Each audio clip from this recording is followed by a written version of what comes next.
usalama inaendelea kuzorota mashariki mwa Jamhuri ya Kidemokrasia ya Kongo, hususan katika mikoa ya Kivu Kusini na Kivu Kaskazini kufuatia kuongezeka kwa matukio ya mauaji, utekaji nyara pamoja na mapigano kati ya makundi yenye silaha.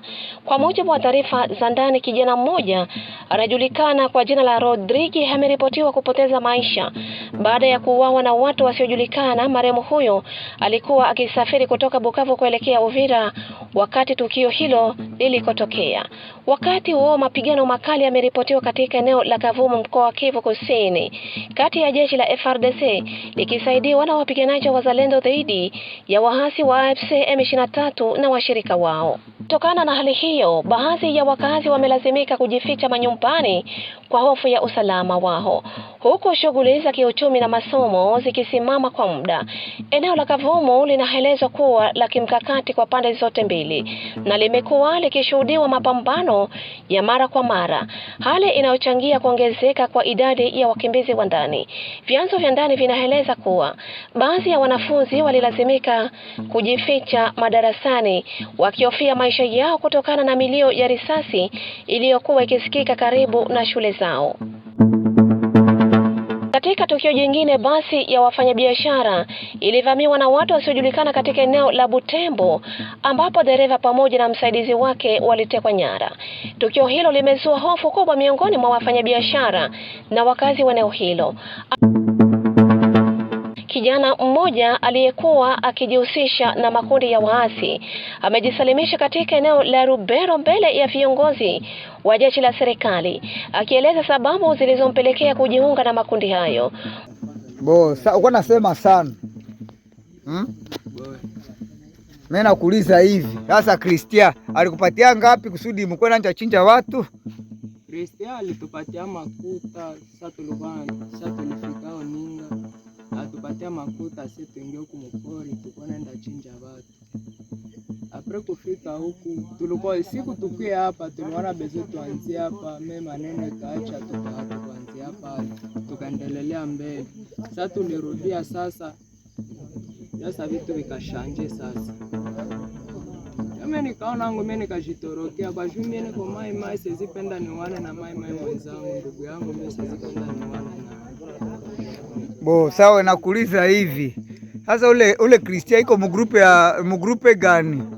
Ni nduma ni grupe gani? Iko nduma. Sumba sauti bie.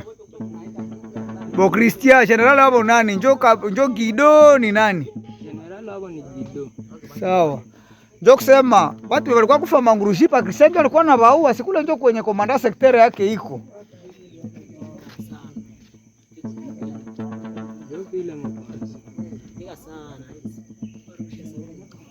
Sumba sauti. Nyenja alikuwa na baua kule Kristia. Ule komanda sektere. Sawa. Sawa, haina probleme. Sie mwenye anatoroka tumu wake. Sie tuko soda gouvernement. Bamenandula kama Kristia alikuwa na watu mangurujipa. Sawa, huku kubapiri hata huwa mtu kumuzone Lubero ya Munjoa. Sawa pichi. Pita pala. Mtu mmoja anayeshukiwa kuwa na uhusiano na kundi la M23 AFC amekamatwa Jumatano Aprili 22 mwaka 2026 katika eneo la Sima ndani ya sekta ya Tanganyika. Mujibu wa taarifa zilizopatikana, mshukiwa huyo ambaye utambulisho wake bado haujathibitishwa alikuwa amejifanya kama mwanajeshi wa FARDC walioko eneo la Sima.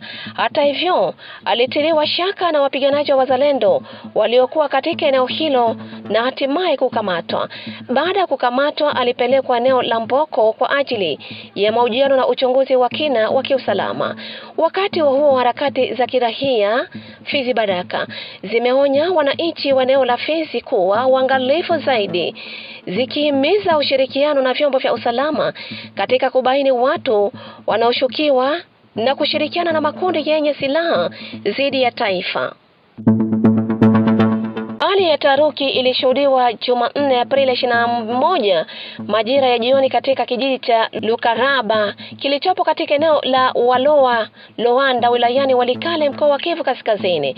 Kwa mujibu wa vyanzo vya ndani, tukio hilo lilianza baada ya askari mmoja wa FARDC kwa kushirikiana na afisa wa Annere kumkamata raia mmoja aliyekuwa akitokea eneo la Makungurano.